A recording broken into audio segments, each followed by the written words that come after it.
내 목소리로 말하며 듣는 시간 합니다. 같이 23절에서 24절까지 같이 한 목소리로 읽도록 하겠습니다.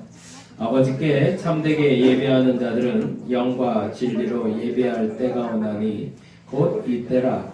아버지께서는 자기에게 이렇게 예배하는 자들을 찾으시느니라. 하나님은 영이시니 예배하는 자가 영과 진리로 예배할지니라. 아멘. 자리에 앉아주시기 바랍니다. 우리에게 모임의 이름이 있어요. 어떤 모임은 기도회라는 모임으로 모이고요. 어떤 모임은 예배라는 모임으로 모이고요. 그래서 그걸 예배의 정체성이라고 해요. 기도하는 것이 주가 되는 모임이 있고요. 예배를 통해서 하나님을 경험하는 모임이 있습니다. 그래서 그 예배에는 굉장히 다양한 요소들이 들어가 있는데 그 요소는 우리가 다음 주에 좀 살펴보려고 하고요. 오늘은 그 요한이라는 요한이라는 사도가 우리에게 알려주신 예배에 대한 메시지, 그것을 계시록과 요한복음을 통해서 우리가 좀 만나봤으면 좋겠습니다. 이 요한이라는 사도에게 있어서 무엇이 강조되고 있는지, 그리고 우리에게 무엇이 필요한 것인지 한번 찾아보도록 합니다. 지난 나눔이라고 되어 있는 부분이 있는데요. 오늘 한번 다시 한번 보고, 사실은 지난 나눔이기보다 이제 오늘 우리가 나눌 예배에 대한 나눔이기도 합니다. 같이 한번 한 목소리로 천천히 한번 읽어볼까요? 사람의 마음은 이라고 되어 있는 부분인데 순서지 말고 이거 쪽지 보이시죠? 같이 펴놓으시고 체크해가면서 한번 보도록 하겠습니다. 예, 같이 한 목소리 읽겠습니다. 사람의 마음은 뭐를 결정한다고요? 행동을 결정합니다. 그러면 내 행동의 중심에 뭐가 있다는 거죠? 마음이 있다는 거죠. 그냥 의도하지 않은 행동이었어. 거짓말이라는 거죠. 우리가 어떤 행동을 옮기든지 그 행동에는 마음이 담겨 있습니다. 건성의 마음, 진실한 마음, 가식적인 마음, 비난하고자 하는 마음, 혹은 불편한 마음. 근데 사실은 왜 그 행동에 대해서 내가 모르는 행동이었어, 잘못한 것도 실수였어 라고 말하냐면 솔직하지 않기 때문이죠. 우리의 어떤 행동이든 그 행동에는 분명 마음이 담겨 있습니다. 근데 그 마음이 어떤 마음이냐가 중요하다는 겁니다. 근데 그 다음 이렇게 얘기할까요? 다시 읽어봅니다. 다시 말하면 뭐라고요? 사람의 마음 속에 있는 것이 언행을 통해 겉으로 드러나게 된다는 것입니다. 그러니 마음이 먼저일까요? 행동이 먼저일까요? 항상 마음이 먼저죠. 우리 서로 속이지 말자는 얘기예요. 요 부분 잘 기억하자고요. 우리 마음을 속이지 맙시다. 내 행동에는 다 마음이 담겨 있어요. 그 다음 읽습니다. 그래서 읽습니다.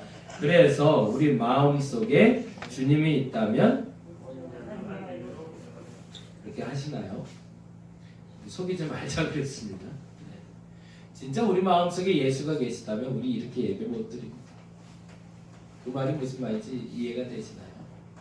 우리는 마음에 있는 것이 행동으로 옮겨집니다. 사람들에게 돈을 주고 사람들에게 선물을 주고 사람들에게 선행을 행하는 것 다 외적으로 드러나는 것 같습니다. 이거 다 착한 것 같은데 똑같이 선행을 베푸는 것 같아도 그 마음에 악의가 갇힌 분이 있죠. 받는 사람이 기분이 나쁜 경우들이 있어요. 어떤 일이 벌어지는 걸까요? 주는 사람의 마음이 악한 마음이 품어져 있기 때문이죠. 분리된 마음으로 전달된 행동은 그 사람의 마음을 불편하게 할 수밖에 없습니다. 똑같은 행동을 해도 그 마음의 진실을 우리는 그 사람의 눈빛과 마음으로도 알 수 있기 때문에 그렇죠. 주님도 알고 있다는 겁니다. 어떤 자세로 앉아있는가, 어떤 마음으로 앉아있는가에 따라서 이 예배가 주님께 드려지는 예배가 되기도 하지만 솔직히 말하자면 내가 어떤 마음으로 앉아있는지를 내 내면의 이야기를 내 행동으로 표출하고 있다는 겁니다. 그래서 이렇게 얘기합니다. 근데 더 중요한 것이 있어요. 그것은 이라는 부분 같이 다시 읽어봅니다. 그것은 시간과 장소가 구별되지 않습니다. 거기다가 좀 줄을 좀 쳐놓으시죠. 오늘 얘기의 중심은 거기에 있습니다. 사실은 제가 이 철학을 갖고 있어서 갈등을 하는 것 같아요. 주일 예배에 대해서 제가 많이 강조를 하고 싶은데 강조를 못 하겠어요. 이게 이제 제 계륵 같은 어떤 예배에 대한 철학인데 이게 어떻게 해야 될지 모르겠어요. 그 얘기를 이제 같이 좀 나눠보시죠. 저는 시간과 장소가 중요하지 않다고 보는 주의입니다. 꼭 이 시간에 나와야 예배인가? 그게 아니라고 보기 때문에 좀 문제가 돼요. 꼭 다림목교에서 예배드려야 예배일까? 그게 아니라고 보니까. 근데 만일에 제 철학이 다림목교에서 11시 반에 드리는 것이 진짜 예배다라는 게 명확해진다면 저는 목숨 걸고 여러분을 이 자리로 초대를 할 겁니다. 근데 안타깝게도 제 마음속에 그렇지가 않아요. 그래서 근데 한 가지 중요한 게 있어요. 근데 그 시간과 장소가 꼭 다림목교의 11시 반이 아니어도 좋다. 그런데 그 다음 말이 중요하죠. 그 다음 말 보겠습니다. 오히려 우리로 인해 시간과 장소는 성별되어진다. 근데 거꾸로 여러분에게 요청하고 싶은 건 저는 우리 교회에서 이렇게 예배 드리는 사람이 있으면 너무 좋죠. 근데 만일에 지금 불갑을 우리 교회에서 지금 예배를 못 드린다 할지라도 이 시간만큼은 이 주일이라는 날 그 어떤 장소이든지 거기서 그리스도의 마음으로 예배하는 시간을 가지라는 얘기입니다. 여러분 그 사람을 하나님이 책임져 주십니다. 제가 안타까운 건 그거예요. 그냥 다림목교회는 뭐 이 말은 극단적인 거예요. 안 나와도 좋다고 말하면 그건 그렇지만 이왕이면 나왔으면 좋죠. 다 나와서 이 자리에 앉아있으면 너무너무 좋겠어요. 근데 사람 일이 그렇지가 않아요. 불갑을 정말 어쩔 수 없이 못 나오는 경우가 생겨요. 병원에 있는데 어떻게 해요? 네, 환자복 입고 탈출해서 나와야 되나요? 아니요. 찬양을 하고 싶어요. 그리고 이렇게 누구처럼 이렇게 막 받아 적고 싶어요. 근데 시각장애인인 걸 어떻게 해요? 보이질 않는 걸, 적을 수 없는 걸. 그런 사람들은 그럼 그 사람들은 예배를 못 드리는 건가요? 그런 기준으로 우리가 절대 가치를 만들 수는 없다는 거죠. 근데 한 가지 절대 가치로 가질 수 있는 게 있는데 그게 뭐냐면 그 사람의 마음이라는 거죠. 비록 이 자리에 못 나왔지만 그 시간만큼은 최소한 하나님 앞에 온전히 드렸는가? 그렇다면 저는 그걸 예배로 제가 아니라 하나님이 인정할 거라고 저는 믿습니다. 근데 문제는 그걸 안 해놓고 하나님이 주시는 은혜, 복을 받으려고 그러니까 문제예요. 사람들이 지속적으로 무엇을 해야 되는 걸 저는 굉장히 중요시 여깁니다. 매주 예배를 이왕이면 드렸으면 좋겠어요. 그래서 습관적으로 이 자리에 앉아있고 이 자리에서 기도하는 것으로 여러분의 습관이 만들어질 겁니다. 근데 그 습관은 언제 발생하냐면 불갑을 내가 이 자리에서 예배 못 드릴 때 발생합니다. 그것이 불안함으로 오는 게 아니라 내가 어디서라도 지금이라도 성경 피고 기도라도 해야 될 것 같은 마음. 근데 그게 불안함이 아니라 그렇게 하면 하나님이 나를 책임지신다는 기대감으로 예배할 수 있는 사람이 된다면 저는 사실은 그걸로 족하다고 봅니다. 그래서 그걸 훈련시켜드리고 그것으로 말미암아 하나님이 여러분에게 주시는 복을 만족하게 하기 위해서 제가 좀 강조하고 있는 거죠. 왜 하나님이 제게 그 마음을 주셨는지 야속하기 이를 데가 없어요, 사실은. 안 그랬으면 보통 이제 안 나와보신 분들은 알겠지만 제가 웬만해서 전화 잘 안 드려요. 예, 그리고 끝나고 나서 가끔 문자나 한 번씩 하고 말아요. 그리고 다음 주에 봐요. 그러고 말아요. 이유가 있습니다. 아까 말씀드린 대로 이 시간에 목매지 마시라는 거예요. 그렇지만 이 시간 이후에 내가 이 주일만큼은 최소한 하나님 앞에서 온전하게 쓰려고 애쓰려는 마음, 그 마음을 가져주기를 좀 간절히 바라는 마음을 여러분이 좀 이해해 주셨으면 좋겠습니다. 그리고 가급적이면 이 자리에 오시면 좋겠죠. 아니 근데 오늘 유독 와야 될 사람들이 많이 안 와서 더 속상한데 아무튼 그 얘기가 오늘 요지예요. 그래서 내가 이게 습관이 돼서 이 시간을 내가 반드시 지켜야겠다고 생각될 때까지는 이 예배를 지키시고 거기에 자유로우실 때 여러분이 어디서든 예배자로 서십니다. 근데 그게 안 된다고 스스로 여겨진다면 이 예배를 목숨처럼 좀 사수해 주시면 여러분에게 제가 드릴 수 있는 은혜의 공급원이 돼서 마음껏 공급을 해드리도록 하겠습니다. 사실은 결론은 거기에 있는데 일단은 그렇게 전제를 해놓고 가자고요. 그렇다면 요한이라는 사도는 우리에게 뭐라고 얘기하고 있는지 한번 보겠습니다. 요한계시록 3장 14절에서 22절엔 라오디게아라는 교회 이름이 나옵니다. 교회가 7개가 나오는데 그 중에 라오디게아라는 한 교회의 특징을 설명하고 있는데 2000년 전 한 교회의 모습과 우리의 모습을 한번 살펴봅니다. 왜 예배가 이렇게 힘이 없어지는가? 왜 사람이 예배에 이렇게 의미를 두지 못하는가? 그 첫 번째, 이렇게 기록하고 있습니다. 15절인데요. 이렇게 성경을 찾으면서 볼까요? 아니면은 그것도 괜찮으실까요? 네, 성경을 한번 찾아보죠. 계시록 3장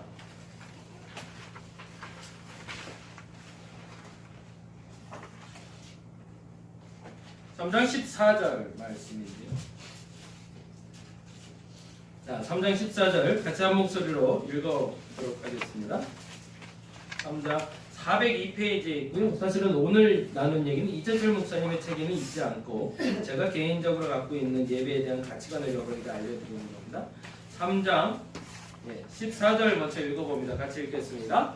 라오디게아 교회의 사자에게 편지하라. 아멘이시요 충성되고 참된 증인이시요 하나님의 창조의 근본이시니가 이르되, 여기서 힌트를 하나 드리면 3장에는 2장부터 3장까지는 7교회가 나와요. 근데 이 7교회에 나타난 하나님의 형상을 항상 그 앞절에 이렇게 표현을 하고 있습니다. 근데 그 앞절이 그 교회에 하고 싶은 얘기예요. 그래서 이제 통상 사대교회 사자에게 편지하는 하나님의 7영과 7뼈를 가진 이가 이랬을 때 이렇게 나오면 그 의미를 가진 이야기를 하고 싶은 거예요. 그리고 빌라델비아 교회 사자 편지하라. 거룩하고 신실하자 다윗의 열쇠를 가지신 이가, 그러면 다윗의 열쇠에 대한 이야기를 이 빌라델비아 교회에 하고 싶구나 이런 거예요. 그리고 오늘 라오디게아 교회는 아멘이고 충성되고 참된 증인이고 하나님의 창조의 근본이시니가 라고 얘기하고 있잖아요. 그러면은 라오디게아가 하고 싶은 얘기는 뭘까요? 아멘, 충성, 참된 증인, 창조의 근본이라고 얘기하는 거니까 그 사람의 신실한 순종에 대해서 이야기하고 싶은 거죠. 진짜 순종이 뭔지를 말하고 싶은 게 라오디게아 교회에 나타난 주님의 모습이라는 겁니다. 근데 라오디게아 교회의 모습이 진짜 순종이 나타나고 있다, 나타나고 있지 않다, 나타나고 있지 않으니까 참된 순종, 아멘할 수 있는 모습, 충성된 모습이 무엇인지를 이렇게 깨달으라고 얘기하고 있는 겁니다. 그리고 나서 15절에 이렇게 얘기합니다. 같이 읽어볼까요? 15절 같이 읽겠습니다. 내가 내 행위를 아느니 내가 차지도 아니하고 뜨겁지도 아니하도다. 내가 차든지 뜨겁든지 하기를 원하노라. 거기다 적어보죠. 내가 내 행위를 아느니 내가 뭐 한다고요? 차지도 아니하고 뜨겁지도 아니하다. 그래서 이 본문 얘기하면서 그런 얘기 많이 하는데, 유대라는 이 나라는 우리가 잘 아는 대로 갑자기 그게 생각이 안 나네. 그 호수가 뭐죠? 갈릴리 호수. 이야, 갈릴리 호수가 생각이 나네. 갈릴리 호수와 헐몬산이라는 두 가지가 물의 공급원입니다. 그래서 이 갈릴리 호수가 말이 호수지 거의 바다와 같이 어마어마하게 커요. 그래서 이 갈릴리 호수가 마르면 유대 땅에는 물이 공급받을 수가 없어요. 특히 남부 지방에. 그리고 북부 지방에 물의 근원지가 되는 게 있습니다. 그게 헐몬산이라는 산이에요. 근데 그 산 꼭대기에 보면 그 일본에 있는 그 산처럼 위에가 하얗게 돼 있어요. 항상 만년설이라고 그러죠. 눈이 항상 있고 얼음이 있는. 그래서 시가 어느 때가 되면 그 눈이 녹아서 물로 흘러내립니다. 그래서 그 물이 흘러내려서 북쪽으로 내려와서 북쪽에 물을 공급하게 돼요. 그리고 남쪽은 그 갈릴리 호수가에 있는 물을 공급받는데 지금 그 갈릴리 호수가 많이 줄어들고 있어요. 그래서 지금 심각한 위기가 있어서 그 뭐라고 그러죠? 그 높이를 지금 조절하고 있는데 왜 그러세요? 네. 그래서 갈릴리 호수하고 헐몬산이 우리가 알고 있는 물의 공급원인데, 그 중에 이 라오디게아 교회는 그 헐몬산을 중심으로 한 이야기로 해석이 되어 있습니다. 왜냐하면 헐몬산에서 물이 찬물이 내려오잖아요. 예, 그리고 거기는 사막지대니까 뜨거운 물이 있잖아요. 그래서 그 뜨거운 물과 그 찬물이 만나서 미지근한 물이 되는 동네가 이 라오디게아 교회인 거예요. 그러니까 이 지역에서는 미지근함이 익숙하게 머리에 이해될 수 있는 동네였던 거죠. 그러다 보니까 사람들 마음속에 뭔가 분명하지 못한 적당이라는 마음이 마음속에 간직된 사람들. 우리의 신앙이 뭔가 좀 화끈하거나 아니면 좀 시원하게 가야 되는데 화끈하지도 시원하지도 않게 그냥 적당히 신앙생활하는 사람들. 근데 그 적당이라는 말은 제가 그 적당이라는 말의 마지막 가장 중요한 단어는 저는 지속성이라고 봅니다. 무엇인가 하나 하기로 해놓고서 그걸 끝까지 하지 못하는 것이 적당입니다.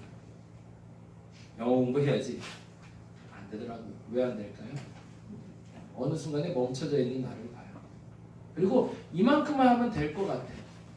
그래서 멈춰요. 근데 그 다음에 안 되죠. 운동도 마찬가지죠. 운동에 매일 헬스장에 가는데 근육이 생기지도 않고 살은 빠지지도 않는 사람들이 있어요. 어떻게 해서 그럴까요? 적당히. 제가 1년을 다녔는데 변하지가 않더라고요. 언제나 적당히 운동하고 있거든요. 그냥 좀 하드하게 해야 된다고 그러더라고요. 그냥 땀이 좀 쭉 빠져야 되고 그런데 유지하고 있어요. 그것도 감사한 일이에요. 빠지진 않지만 유지가 되고 있습니다. 근데 사람들은 그 적당이라는 말이 우리의 삶에 너무 익숙해져 있는데 그 적당히가 예배에도 너무 익숙해져 있는 거예요. 그래서 이렇게 얘기합니다. 근데 그 이유를 17절에 이렇게 얘기합니다. 17절 같이 볼까요? 같이 읽어봅니다. 내가 말하기를 나는 부자라 부유하여 부족한 것이 없다 하나 내 공고한 것과 가련한 것과 가난한 것과 눈먼 것과 벌거벗은 것을 알지 못하는 것. 거기다 적어볼까요? 17절에 내가 말하기를 나는 뭐라고요? 부자라 15절에는 내가 내 행위를 하면 내가 차지도 아니하고 뜨겁지도 아니하리라 라고 적어있는데 왜 우리가 미진해졌냐면 스스로가 부자라고 착각하고 있기 때문에 내가 넉넉해 이거면 좋게 라고 여기고 있기 때문에 그래서 느슨해진다는 거죠. 그런데 문제는 부유하다라고 생각하나 내 곤고한 것과 라고 곤고라고 적고 있어요. 곤고한 것과 가련한 것과 가난한 것과 눈먼 것과 벌거벗은 것을 알지 못한다. 그것이 착각이라는 거죠. 내가 지금 이 은혜로 족하다라고 얘기하지만 그 어느 한순간에 생명책을 열어보았을 때 내 이름이 거기에 없을 수도 있다는 겁니다. 그냥 착하게 살면 되는 줄 알았거든요. 근데 그 착함의 기준이 어디까지일까요? 오늘 집사람하고도 차 타고 오면서 얘기했는데 어떻게 살면 선한 걸까요? 어떻게 사는 게 악한 거죠? 근데 또 하나 여러분은 악하신가요? 여러분 선하신가요? 어떻게 생각하세요? 여기에 질문을 던지고 있는 거예요. 너 부자냐? 너 가난하냐? 기준이 어디 있죠? 얼마큼 가져야 부자죠? 네, 사람들은 이것이 절대 기준이 있을 거라고 착각을 해요. 근데 그 기준이 무너진 지는 오래됐습니다. 해초부터 무너져 있습니다. 무엇은 옳고 무엇은 그르고 무엇은 부유한 것이고 무엇은 가난한 것이고 우리는 절대 구별할 수 없습니다. 나는 부자라라는 말은 스스로가 부자라고 말하는 것이 아니라 이분법으로 나누는 사람들을 말합니다. 그럼 무슨 말을 할까요? 너 스스로 무엇이 선하다 악하다 말하지 말라는 거죠. 누구에게? 나뿐만 아니라 그 어떤 사람도 평가하지 말라고. 저 사람은 삼수했으니까 공부를 안 한 걸까요? 이분은 한 번에 대학을 붙었으니까 공부를 잘한 걸까요? 아니잖아요. 그렇죠? 우리의 기준점이 명확해질 필요가 있습니다. 근데 그 기준점이 명확해진다는 건 첫째는 나는 결코 선과 악과 부유함과 가난함 같은 이분법으로 나눈 것을 못하는 사람인 걸 인정하는 게 첫째가 분명해지는 겁니다. 그럼에도 불구하고 오르신 하나님을 나는 쫓아 살아가고 있다. 그 하나님은 반드시 옳다. 그래서 그 하나님이 내게 정해주신 방법대로 나는 최선을 향해 나아가되 그것이 선한 선택이었다면 하나님이 내게 복을 주실 것이고 만일에 그것이 하나님의 뜻인 줄 알고 착각하고 살았지만 잘못된 것이라면 하나님이 내게 벌을 주실 것이라는 것을 믿는 것 그것을 우리는 신앙이라고 얘기합니다. 그래서 신앙이 조금 더 치열해져야 돼요. 왜냐하면 생각보다 선과 악이 그렇게 쉽게 구별되는 것이 아니기 때문에 그렇습니다. 동성애는 죄인가? 죄가 아닌가? 낙태는 죄인가? 죄가 아닌가? 그 기준을 누가 정할 거죠? 객관적으로 정할 수 있는 법이 아니라는 겁니다. 그 어느 순간에 나 스스로에게도 이 정도의 거짓말은 죄인가? 이 정도의 거짓말은 괜찮은 건가? 그 기준을 누가 정하냐는 거죠. 결국에 할 수 있는 사람은 하나님밖에 없고 그분 앞에서 내가 최선으로 참되게 진실하게 살려고 노력해보는 거죠. 그러면 그 어느 시점에 하나님이 내게 선하게 산 만큼 이것을 선하게 살았다고 보답해 주실 것이고 악한 만큼은 그 대가를 치르게 하실 텐데 그랬다면 그 일을 이제 더 이상 하지 않으면 되는 것이고 그래서 그 기준을 잡아가는 것이 이 라오디게아 교회에게 주께서 하고 싶은 이야기였던 겁니다. 그리고 하나 더 이렇게 얘기합니다. 그래서 그러면 어떻게 내가 그걸 알아요? 도대체 난 알 수 있는 방법이 없는데 그러자 주님께서 알려주신 게 20절이죠. 보겠습니다. 같이 읽어봅니다. 20절 읽어보겠습니다. 볼지어다 내가 문 밖에 서서 두드리노니 거기다 줄을 멈추고 하시죠. 결국엔 이 방법으로 내게 선을 알려주시겠다는 뭐 하는 거죠? 문을 두드린다는 건 뭘까요? 내 마음을 하나님이 요동치게 하시겠다는 거예요. 선한 일을 할 때 선한 일을 해야 된다고 악한 일을 할 때 이것이 나쁜 거라고 쾅쾅쾅 쳐주신다는 겁니다. 그래서 너의 양심이 불안해하면 너의 양심이 아니라고 말하면 하지 말고 너의 양심이 맞다고 하면 희생한다 할지라도 행할 수 있는 것. 근데 그냥 문 밖에서 쾅쾅쾅 두드리고 끝내는 것이 아니라 쾅쾅쾅 두드려서 하나님 맞습니다. 당신이 말한 대로 내가 해서 희생의 대가를 치더라도 그 선을 행하겠습니다. 라고 하면서 문을 열면 하나님이 이렇게 하시겠다는 거예요. 그 다음에 뭐라고 했죠? 누구든지 내 음성을 듣고 문을 열면 내가 그에게로 들어가 그와 뭐한대요? 더불어 먹고 그는 나와 더불어 먹으래요. 무슨 일을 한다는 거죠? 그 희생을 치를 때도 내가 너와 함께 할 것이고 네가 그 복을 누릴 때도 내가 너와 함께 할 거라는 거죠. 다시 한번 여러분께 부탁을 드립니다. 저와 여러분의 선과 악이 모호한 것을 인정하시기 바랍니다. 그건 무슨 말이냐면 그 어떤 사람도 악하다 선하다 판단하지 마시라는 얘기입니다. 근데 중요한 것이 있습니다. 하나님은 내게 쾅쾅쾅 마음의 양심을 두들겨가며 잘못한 거야 이렇게 해야 돼 라고 얘기하실 때 여러분이 거기에 반응하시면 즉각 내 안에 들어오셔서 나와 함께 그 양심의 소리에 합한 행동을 할 수 있도록 도와주신다. 그것을 예배라고 부릅니다. 진짜 예배는 이 안에서 제가 들려드리는 이 단어들이나 문장들을 듣는 게 아니라 이 단어와 문장을 통해서 쾅쾅쾅 하고 여러분의 양심을 두드리시는 하나님의 음성을 듣는 거예요. 그러다가 한 단어가 내게 꽝 하고 부딪혔어요. 그러면 그때 문을 여시라는 겁니다. 그러면 그 안에 누가 들어가신다고요? 예수께서 들어가신다는 거예요. 그 마음속에 들어가서 이것이 옳으니 이것을 행하라라고 그것은 그러니 하지 말라고 더불어 행동하고 말씀해 주신다는 거예요. 그것을 이룰 수 있는 것을 예배라고 말하고 이것을 습관화시켜주기 위해서 우리가 주일 예배를 드리는 거예요. 다른 이유가 없어요. 근데 이게 완성될 수 있는 사람이 있을까요? 없어요. 그래서 우리가 매주 예배를 드릴 수밖에 없는 거예요. 그래서 예배 가운데 내 가슴을 요동치게 하시면서 아니면 답답하게 하시면서 통쾌하게 하시면서 두드리는 그 소리를 듣고 열고 하나님의 뜻을 발견하고 그래 이렇게 살아야겠다 라고 결단하고 나가는 걸 우리는 예배라고 부릅니다.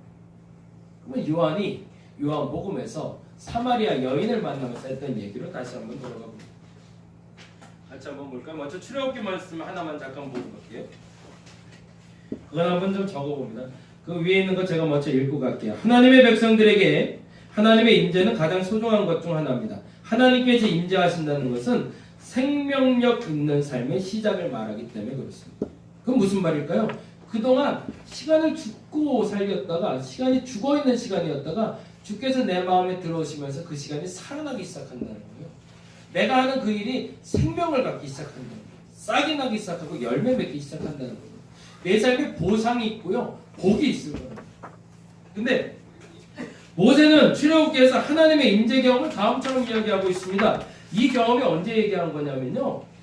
모세가 십계명을 받고 내려왔는데 이 사람들이 난리가 났어요. 황금성화진 만들어갖고 하나님이라고 난리법석을 부리고 있어요. 그래서 화가 나서 십계명 깨버린 다음에 하나님이 화가 나셨어요. 그래서 나 이제 안 해. 너희들이랑 안 놀아. 그러셨어요. 말도 안 되는 일이죠. 나 너희랑 안 놀아. 이제 너희랑은 얘기 안 해. 그리고 삐졌어요. 하나님. 그래서 등 돌려버리셨거든요. 그랬더니 그 등 돌린 하나님 앞에서 모세가 계속 요청하더래요. 하나님, 당신이 가나안에 안 가시면 나도 안 갈래요. 저 사람들 다 죽이고 나랑 시작하자고요? 나도 안 해요. 하나님. 당신 없으면 나도 안 해요. 라고 따지고 들어요. 그래서 만일에 하나님이 지금 여기서 멈추시면 나도 안 멈출 거니까 알아서 하세요. 라고 얘기해요. 그때 하나님이 모세에게 이렇게 얘기하십니다. 같이 읽어볼게요. 그냥 적어주세요. 내가 친히 가리라. 직접 간다는 얘기죠. 내가 너를 그 다음 말이 뭐였어요? 쉬게 하리라. 이게 멋진 표현이에요. 양심의 소리를 들었어요. 꽝꽝꽝꽝꽝 자꾸 쳐요. 내 가슴이 막 요동쳐요. 막 답답해 죽겠는데 그 답답한 마음을 모르겠어요. 그래서 하나님, 내가 이 답답함을 하나님께 엽니다. 그럼 확 들어오신다 이건 하나님이. 그러고 나서 이 요동치는 마음, 그 불안한 마음에 들어오셔서 주께서 하시는 일이 더불어 먹고 더불어 있게 하신대요. 그러고 나타나는 현상이 뭐라고요? 내가 너로 쉬게 하겠대요. 무슨 얘기예요? 이제부터 누가 움직인다는 거예요? 내가 움직이겠다는 거예요. 그러니 너는 좀 쉬어. 내가 움직이겠다. 그럼 예배 가운데 나타나는 현상이 뭐예요? 첫째는 여러분이 양심의 소리를 들어야 되는 거죠. 그리고 이곳에서 예배를 드리고 하면 어떤 마음이 있어야 되죠? 마음의 안도감, 소위 말하는 쉼이라는 걸 얻고 가셔야 되는 거죠. 그걸 드려야 되는데 이렇게 설교하고 있으면 문제죠. 네. 그 다음에 얘기합니다. 사마리아 여인이 우물가에서 예수님을 통해 예배의 임재 경험을 듣게 됩니다. 근데 이렇게 얘기하고 계세요. 아버지께 참되게 예배하는 자들은 뭐와 뭐로 예배할 때가 온대요? 영과, 옛날에 신령과 진정이라고 되어 있는데 요즘 성경에 영과 진리라는 단어로 번역이 됩니다. 영과 진리로 예배하게 된대요. 근데 예배하게 된다가 아니라 뭐라고 얘기죠? 예배할 뭐가 있대요? 때가 있대요. 그럼 그때는 언제일까요? 그냥 매주 예배를 드리는데 양심의 반응도 없고 마음의 감동도 없고 졸리기만 하고 그랬는데 그 어느 날 갑자기 쾅쾅쾅 소리가 들리는 거예요. 그게 뭐죠? 예배할 때인 거죠. 근데 그게 다리목 교회에서만 가능할까요? 아니라는 거죠. 11시 반에만 일어나는 일일까요? 아니라는 거죠. 언제일까요? 내가 주님의 마음에 반응하고 쾅쾅쾅 소리를 듣고 문을 여는 그때 어떤 일이 벌어진다고요? 예배가 시작된 거예요. 곧 이때라. 아버지께서는 자기에게 이렇게 예배하는 뭐라고 되어 있죠? 자들을 찾는다고 되어 있습니다. 그러니 이제 양 목사가 해야 될 일은 여러분에게 그 때를 발견할 수 있도록 도와주는 역할을 제가 하는 거죠. 그게 1대1로 만나서 하면 좋지만 이왕이면 이 주일 예배 시간에 해드리는 거죠. 이 시간에 여러분의 양심의 소리를 들으시고 여러분의 마음을 두들기고 계시고 왜? 여러분 마음이 있는 곳에 행동이 나타나니까. 그게 선한지 악한지 모르지만 하나님이 쾅쾅쾅 두드리고 분명 내 안에 들어와서 나를 이끌고 움직인다면 그건 선일까요? 악일까요? 선이 되겠죠. 그 일을 행할 수 있는 양심의 소리를 들으시라고 내가 여러분의 마음의 문을 계속 대언자로 두들겨 드리는 거예요. 그러면 여러분 어떻게 하면 된다는 거죠? 그 마음의 문을 지금 열기만 하면 된다는 거죠. 그리고 열고 뭐 하라는 거죠? 더불어 먹으라는 겁니다. 주님과 함께 생각하고 주님과 함께 고민하고 주님과 함께 결정하시면 된다는 거죠. 아주 단순한 얘기로 내가 이 물을 먹을까? 주님 먹어도 될까요? 라고 질문이 바뀌면 되는 겁니다. 오늘 차를 타가지고 갈까요? 가지고 가지 말까요? 물음으로 바뀌면 되는 겁니다. 그냥 무의식적으로 하는 행동 가운데 주님이 바로 옆에 계시다고 생각하고, 근데 그것이 단지 인형 하나 놓고 간다고 생각하는 것이 아니라 참으로 귀한 존재를 내가 항상 모시고 산다는 생각으로 산다면 우리의 삶 속에 주께서 친히 나를 인도해 주시며 쉬게 해 주신다. 그것이 뭐다? 예배다. 오늘 이 시간 그 주님을 만나기를 간절히 바랍니다. 그 주님을 만나셔야 진짜 예배입니다. 마음을 한번 여시기 바랍니다. 그럼 마음은 어떻게 열까요? 아주 단순한 마음이에요. 하나밖에 없어요. 솔직해지는 거예요. 짜증나면 짜증, 감사면 감사, 고민이면 고민, 있는 그대로 뻥 하고 하나님 이겁니다 라고 드러내시면 하나님이 그 마음 받아주실 거예요. 그리고 그 안에 들어오셔서 여러분을 인도하셔서 여러분을 쉬게 하시고 여러분에게 두고자 약속하셨던 그 은혜를 허락해 주실 거예요. 오늘은 이렇게 기도했으면 좋겠습니다. 한번 여러분 집중해서 기도하는데, 하나님, 다른 거 말고 하나님 앞에 솔직해지게 해주옵소서. 그거는 좋습니다. 이 자리에 안 나왔던 게 불편했던 사람은 양 목사가 불편한 사람도 있지만 하나님이 불편한 사람이면 좋겠어요. 주일 예배가 안 들어졌을 때 내 마음이 어려워지는 사람들은 양 목사와 주변의 사람들이 뭐라 해서가 아니라 하나님 때문이었으면 좋겠어요. 그리고 그 어느 곳에 있든지 그럼에도 불구하고 내가 하나님께 기도하고 예배했을 때는